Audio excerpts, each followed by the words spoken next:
Hello दोस्तों, स्वागत करता हूं आपका एक बार फिर से अपने यूट्यूब चैनल आर के क्लासेज में। दोस्तों, ये कक्षा 10 की एक गणित है यूपी बोर्ड एग्जामिनेशन के लिए।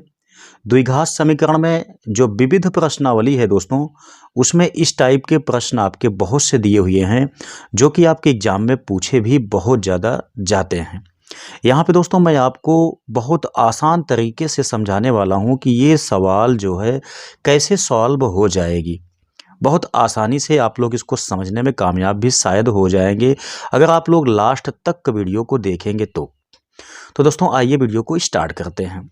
यहाँ पे देखेंगे दिया गया है क्वेश्चन, एक समकोण त्रिभुज की समकोण बनाने वाली भुजाएं सेमी में 5x तथा 3x-1 हैं। यदि त्रिभुज का क्षेत्रफल 60 वर्ग सेमी है तो त्रिभुज की भुजाएं ज्ञात कीजिए। दोस्तों, सवाल को आपको सबसे ज़्यादा समझने की आवश्यकता होती है। समझ आप तभी पाएंगे जब सवाल को ढंग से आप पढ़ेंगे तो। ठीक है, जैसे यहाँ पे देखेंगे कहा गया समकोण त्रिभुज की समकोण बनाने वाली भुजाएं सेमी में 5x तथा 3x-1 है। ठीक है, तो आप लोग जानते होंगे कि समकोण त्रिभुज में समकोण बनाने वाली भुजाएं कौन कौन सी होती हैं। मैं यहाँ पे आपको दिखाना चाहूँगा, आप ध्यान से समझिए। जैसे कि ये ए बी सी, ये आपका ए बी सी तीन भुजाओं वाला त्रिभुज हो गया। इसमें दोस्तों हम जानते हैं कि जो समकोण त्रिभुज बनता है वो यहाँ पे बनता है। ठीक है, तो ये यानी कि ए बी तथा बी सी ये दोनों ऐसी भुजाएं हैं जो कि समकोण बनाने में सहयोग करती हैं। ठीक है, तो यहाँ पे इन दोनों भुजाओं की लंबाई दी गई है। यहाँ पे आप देखेंगे तो लंबाई क्या है, 5x है, 3x-1 है। तो आपकी इच्छा है, इसको चाहे जिसको चाहे ए बी को 5x मान लीजिए, चाहे बी सी को 5x मान लीजिए, दोनों में से किसी एक को। तो मैं यहाँ पे ए बी को मान लेता हूँ 5x, बी सी को मान लेता हूँ 3x-1। अब ध्यान दीजिएगा, इतना मान लेने के बाद जैसा यहाँ पे कहा गया था वैसा हमने यहाँ पे किया। अब आगे देखेंगे, यदि त्रिभुज का क्षेत्रफल 60 वर्ग सेमी है तो त्रिभुज की भुजाएं ज्ञात कीजिए। ठीक है, हमको यहाँ पे त्रिभुज की तीनों भुजाएं ज्ञात करना है जब इसका क्षेत्रफल 60 वर्ग सेमी है तो अब ध्यान देंगे कि समकोण त्रिभुज का क्षेत्रफल का सूत्र क्या होता है, ये चीज़ आपको पता होना चाहिए। क्योंकि क्षेत्रफल दिया गया है तभी आप आसानी से इस सवाल को सॉल्व कर पाएंगे। दोस्तों, नहीं पता है तो यहाँ पे आप देखिए कि समकोण त्रिभुज का क्षेत्रफल इज इक्वल क्या होता है। यहाँ पे देखेंगे तो ये होता है 1/2 गुणे आधार गुणे लंब। ठीक है, तो अब देखेंगे समकोण त्रिभुज का क्षेत्रफल कितना दिया गया है, 60 दिया गया है। तो इसके स्थान पे हम यहाँ पे 60 लिख लेते हैं। 1/2 ये हो गया इंटू आधार का मान आप देखेंगे तो दिया कितना गया है, 5x दिया गया है। तो आधार के स्थान पे हम 5x लिखेंगे। वहीं लंब आपके पास देखेंगे तो यहाँ पे 3x-1 दिया गया है। तो लंब को हमने यहाँ पे 3x-1 नोट किया। ठीक है, अब ध्यान देंगे ये जो आपका 2 बचा हुआ है हम यहाँ पे बटे 1 मानेंगे तो 2 से मल्टीप्लाई यहाँ पे हो जाएगा। तो ये 60 दूनी 120 हो गया।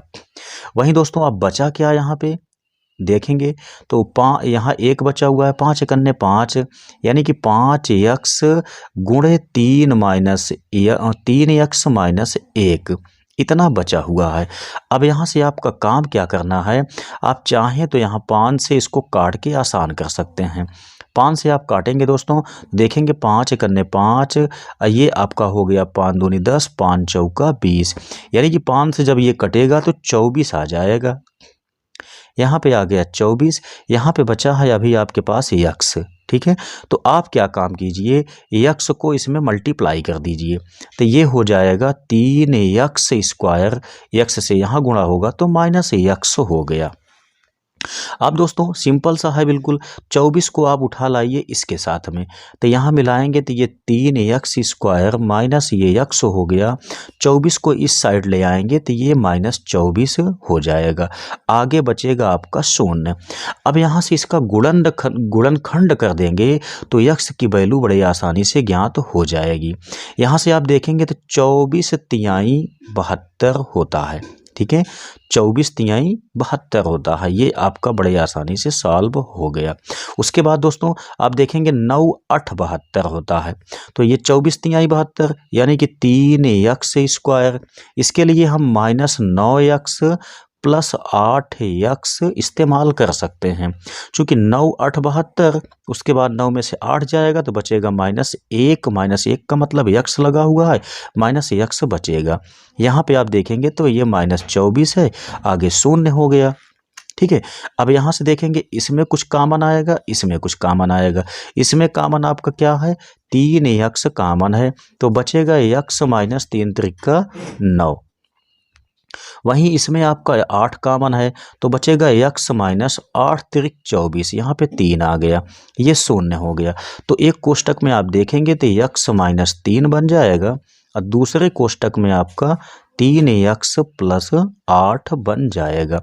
आगे यहाँ पे 0 आ गया। अगर हम यहाँ से वैल्यू निकालते हैं तो इस वाले से वैल्यू निकल के आएगी 3, वहीं इसमें से निकल के आएगी -8/3। तो आप देख सकते हैं यहाँ से कि ये वाली वैल्यू जो है वो माइनस में है और ये वाली जो है वो प्लस में है।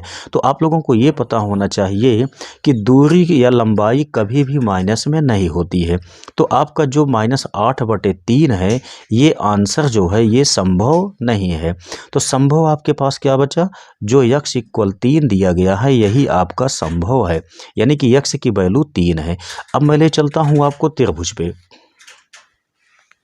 यहाँ त्रिभुज में आप देखेंगे तो जो x की वैल्यू आई है वो 3 आई हुई थी। इसके हिसाब से इसका जो मान आएगा 5 तिहाई 15 बनेगा।